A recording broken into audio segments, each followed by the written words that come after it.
Hi, today we'll see how to create a fully self-hosted real estate AI voice agent. For that, we're going to be using Livekit with a dashboard that I have built myself that it's going to make the agent creation completely a no-code experience. Okay, so we get the benefit of Livekit self-hostable option plus the no-code option that platforms like Bapi gives us. Okay, so that's going to be really easy. Let's start right now. And then at the end of the video, we're going to be doing a demo. If you want to see how it works, just skip the video to the demo and then go back. Okay, so first you'll have to head to the Livekit dashboard that I was talking about. This dashboard is available in my school community. You can self-host it, just download the files down below here and you'll have the tutorial on how to install everything in the course itself. It's inside of the free self-hostable resources course. So as you can see, I have already created the agent. In your case, just hit the new agent button. It's going to be the same as the editing form that I'm going to be showing you now. So first set the real estate voice agent name, then select the provider. I recommend OpenAI, but you can also use Google, Gemini, Live API, or if you want to use separate providers for the STT, the LLM, and the TTS, you can select the separate STT, LLM, TTS mode, and here you can select different providers. There are a lot of providers in this case for the STT, for the LLM, and then for the TTS. Okay, in my case, I'm just going to select OpenAI Real-Time API to make things simple. You can choose here the voice, and then you should set the first message here. I have not set it up because sometimes in the system prompt, it is already set up and it is not needed, but it doesn't hurt if you set it up here. So I'm just going to write thanks for calling. Let's see the name of the business. Don't worry, I'm going to be walking you through the whole system prompt so that you can see how it works. You'll have it available in the school community in the post that I have made for this video. Okay, but yeah, thanks for calling Sun Real Estate. How may I help you today? And that's going to be it. Okay, really simple. So first, in the system prompt, we're going to be defining the personality of the agent. Then we're going to be defining the environment you are interacting with a potential client and so on. We're going to be defining the tone, how it should be talking, like using filler words like let's see, so, well, just a second, and so on. And we're going to be setting different goals. So the first goal is to successfully qualify the client and book a free on-site property evaluation in the case that the client is looking for selling property. Goal 2 is existing appointment management. And yeah, we also define guardrails just to make sure that the agent is not doing things that we do not want it to do. Okay, so for example, you must not attempt to schedule until the 3 required pieces of information are gathered. These 3 pieces are the name, the address, and the phone number. Okay, and then we're going to be defining the different tools that it has access to.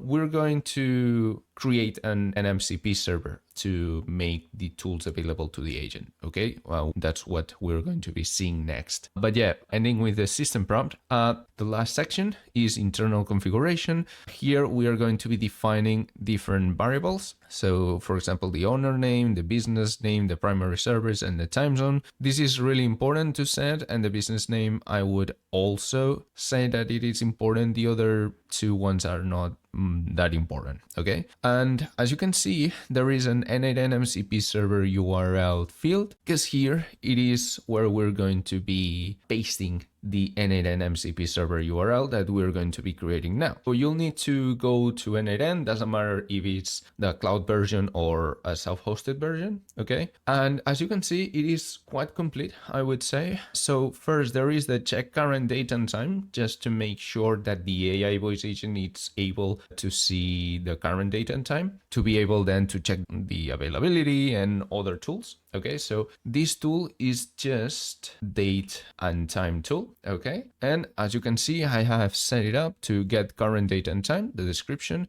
get current date, output field name, current date, and then in the time zone, I would actually recommend you to leave the model define this parameter, okay? Because as you have already seen, we are defining the time zone of the agent here, okay? So it's going to be using this time zone while using the tools. So the next tool is the check availability tool, and as you can see, it is a separate workflow. So I'm going to be showing you that. I have some tools here in the voice agent tools. All these tools are going to be available in the school community too, but you can copy paste everything that I'm showing you now if you want, okay? You do not have to join the school community for this. So yeah, this is the more complex tool that we're going to be seeing, because the cancel and rescheduling tools are pretty simple compared to this one. So first, we're going to be asking the agent for a starting at, ending at, and a time zone. Then you have to set up manually the configuration here. So first, the starting hour at which your client or yourself start working, okay? That the real estate agency opens in the morning, and then the last hour, the ending hour in which the agency is closing, okay? Then the meeting duration, the average meeting duration, buffer before minutes, and buffer after minutes. So this is a buffer before the actual meeting and a buffer after the actual meeting, okay? Between the two meetings. Actually, if you set it up to, I don't know, 30 minutes and 15 minutes,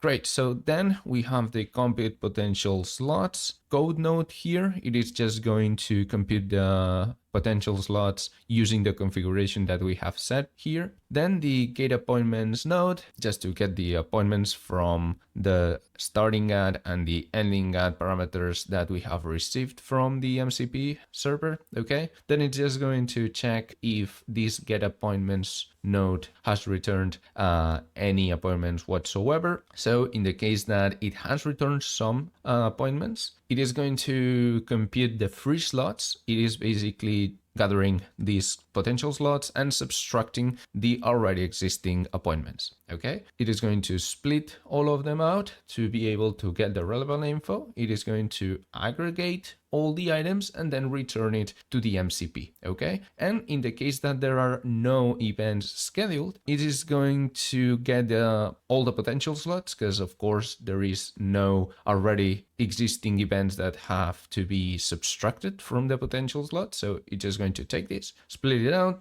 get the relevant info, and aggregate and return all the available slots. Okay, so the next tool is book and estimate on-site tool. You can change the name of the tool. Be aware that you'll have to change the name of the tool that you have set up inside of the system prompt in the tools section, okay? But yeah, this is not only a tool to book estimate on-site meetings, okay? It's just to book an appointment. It is a tool that enables the agent to book an appointment inside of your calendar, your Google Calendar, or your client's calendar, okay? So first, the agent is going to define a start and an end for the event. So for example, today from 12 o'clock to 2 o'clock, okay? Then it's going to add a description to the event. So the client contact name, phone, and address in the case that it is an estimate on-site, okay? The location and the summary, okay? So yeah, pretty much it. Then we have a get event details tool. This is, as you can see, another workflow. So we're going to be reviewing that. It is a lot simpler, as you can see. It is going to be taking a starting at, ending at, and a time zone parameters from the trigger. Then we have to set up the configuration. This is exactly the same configuration for the check availability tool.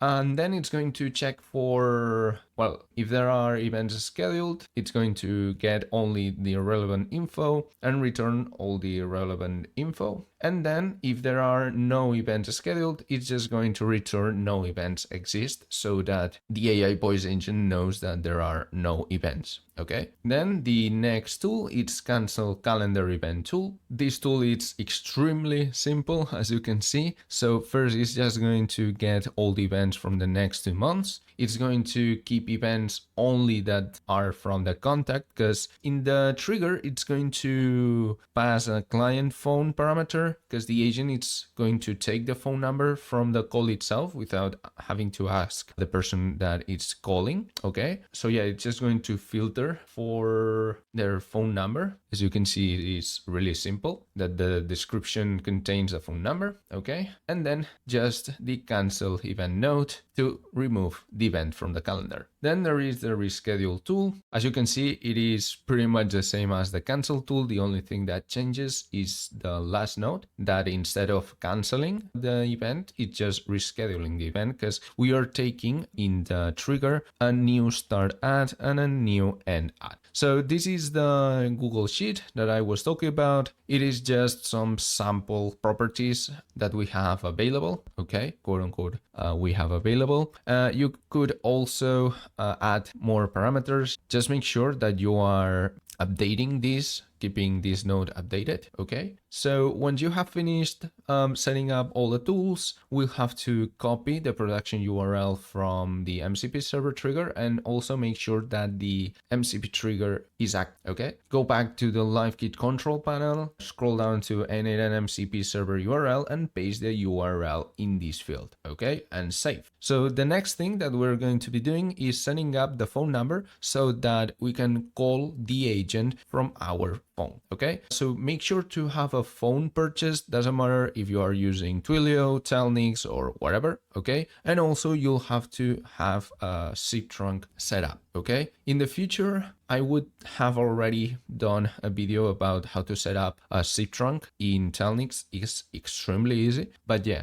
just make sure to have that. And then you'll have to add the phone number here. Okay, then go to SIP trunks, create an inbound trunk with this inbound trunk button, set a name, select the phone number, and enable crisp. Okay, then you'll have to go to dispatch rules, create a new dispatch rule, set a name, whatever you want, a room prefix, doesn't really matter, select an agent, and select the trunk that you are going to link this dispatch rule to. Okay, in my case, I have already created this, but as I have just recorded the dental clinic receptionist video that I already have published, I'm going to be changing it to the real estate voice agent that we have just created. And as you can see, the room prefix doesn't really matter. I have set it to inbound, then the name it's real inbound, and selected the inbound real inbound trunk that I have already created. Okay, so just make sure to save the changes and also go back to agents and make sure that you have started the agent. Okay, and also if you want, before calling from your phone number, you can use this test button that you can see here. It's just going to enable you to test the agent inside of the control panel without you having to spend credits from Twilio or Telnix calling the agent to test it out. Yeah, I would recommend you to use this tool a lot. Okay, great. So I'm going to do a quick demo. I'm just going to ask the agent that I want to buy this flat in New York.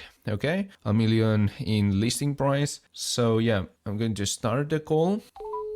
Thanks for calling Sun Real Estate. How may I help you today? Hi, I was looking for buying a flat in New York. Sure, got it. You're looking to buy a flat in New York. Let's narrow it down a bit. What's your ideal price range, and how many bedrooms do you need? I was looking for a flat between 800,000 and 1,200,000. Understood. A flat in New York. Price range 800,000 to 1.2 million. And how many bedrooms are you thinking? About 2 or 4, 3, something like that. Here's one that might fit your needs. A flat at 221B Baker Street, New York. It's got 3 bedrooms, 2 bathrooms, 2 floors, a terrace, and it's listed at 1 million. Want me to send you the full listing by text or email? Yeah. Great. What's the best way to send it? Would you prefer a text message or an email? Email, please. Perfect. Could you share your email address so I can send the full listing details over to you? Yeah, john.doe@gmail.com. Thanks. I'll send the full listing to john.doe@gmail.com. Now, would you like to schedule a follow-up consultation to discuss this property or any others?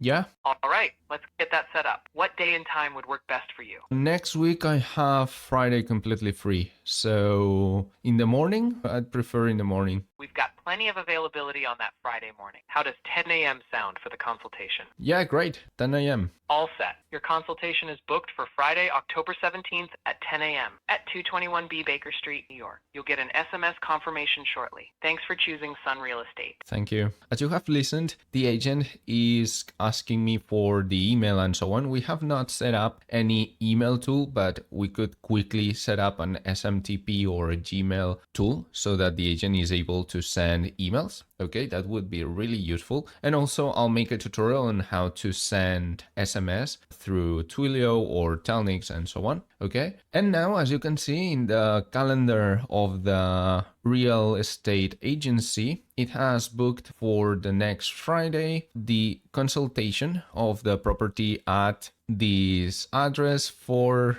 the name that I have set. Okay, as you can see, it has also gathered the real phone number. I have censored the phone number just to make sure that I don't share my personal phone number in the internet. And also another thing that I have just came up with is that you could make the agent or the create on-site estimate tool to also add attendees, because if the agent already asks for the email address of the potential customer, it should be able to add the attendees so that the customer also receives an invitation for this consultation event in the calendar, okay? To make life easier for our customers or your customer. Great, so remember that everything is available in my school community, already built, the dashboard, the tools, the system prompt, and so on. But I have shown you everything in case you want to build this agent without having to be inside of the school community. So having said that, see you in the next one.